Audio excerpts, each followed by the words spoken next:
தாவேக தலைவர் விஜய் எல்லா கட்சியின் ஓட்டையும் பிரிப்பார் என்றும், தேர்தலுக்கு பிறகு அதிமுக இருந்தால் சந்தோஷம் என்றும் ஜெயலலிதாவின் அண்ணன் மகள் தீபா தெரிவித்துள்ளார்.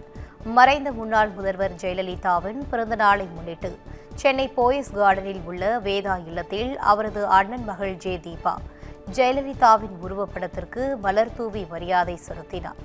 தொடர்ந்து பழம்பெரும் நடிகை சச்சு, காங்கிரஸ் கட்சி மூத்த நிர்வாகி திருச்சி வேலுசாமி, ஓய்வு பெற்ற IPS அதிகாரி சிவனாண்டி உள்ளிட்டோர் மரியாதை செலுத்தினர். இதையடுத்து செய்தியாளர்களிடம் பேசிய தீபா, எடப்பாடி பழனிசாமி கிரீன் சிக்னல் கொடுத்ததால் தான் தேசிய ஜனநாயக கூட்டணியில் இடம் பிடித்து உள்ளார் TTV தினகரன் என்றார். NDA கூட்டணி வெற்றி பெற 1% கூட வாய்ப்பு இல்லை என்று கூறிய அவர், தாவேக தலைவர் விஜய் அதிமுக ஓட்டை பிரிப்பதோடு மட்டுமல்லாமல் எல்லா கட்சியினர் ஓட்டையும் பிரிப்பார் என்றும் கூறினார். எடப்பாடி பழனிசாமி அவர்களோட கூட்டணி வச்சுக்கல. I want correct statement. அவர் NDAவோட கூட்டணியில் இருக்கிறார்.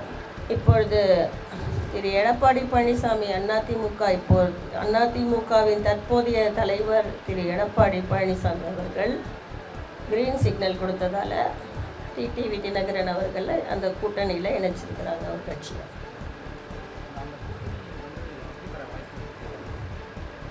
1% வாய்ப்பு கூட அந்த கூட்டணிக்கு இல்லை இல்லை இல்லை என்ற ஆணித்தனமாக என்னால் சொல்ல முடியும். ரிசல்ட்ஸை பொறுத்து நாங்கள் சொல்கிறேன். மற்ற கட்சிகளை பற்றி கேட்டிங்கன்னா உடனடியாக ஓரளவு நம்மளால் கணிச்சு சொல்ல முடியும். ஏன்னா பல தேர்தலில் போட்டியிட்ட கட்சிகள், இது புதிதாக தோன்றிய கட்சி என்பதால் ஒரு எலெக்ஷன் ரிசல்ட் வந்த பின்பு அதை சரியாக சொல்ல முடியும்னு நினைக்கிறேன்.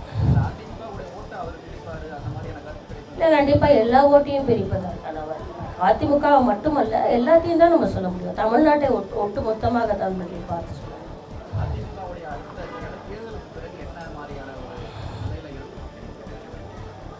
இருந்தால் சந்தோஷம். இந்த தேர்தலுக்கு பிறகு அதிமுகன்னு ஒரு கட்சி இருந்தால் சந்தோஷம். நான் பங்காளிங்களை பிரிச்சு பல முறை அவர் அப்பாயின்மெண்ட் ட்ரை பண்ணி பார்த்தீங்க. அங்கே போனால் இங்கே போனாங்க, இங்கே போனால் அங்கே போனாங்க, அங்கே போனால் அவர்கிட்ட இப்போ பேச முடியாதுன்றாங்க. அவரை இப்போ கூட இந்த நிகழ்ச்சிக்கு அழைக்கிறதுக்கு கூட ஒரு PA கிட்ட நாங்கள் முயற்சி செஞ்சோம். இது அரசியல் நிகழ்ச்சி மாதிரி கிடையாது. அம்மா கூட பயணிச்சு எல்லாரையும் நாங்கள் அழைக்கிறோம். எல்லா மாற்று கட்சிகள் இங்கே காங்கிரஸ்லேருந்து வந்தாங்க, எல்லாரையும் தான் அழைச்சோம். அந்த மாதிரி ப்ரோக்ராம் போன வருஷமும் நான் கூப்பிட்டு பார்த்தேன்.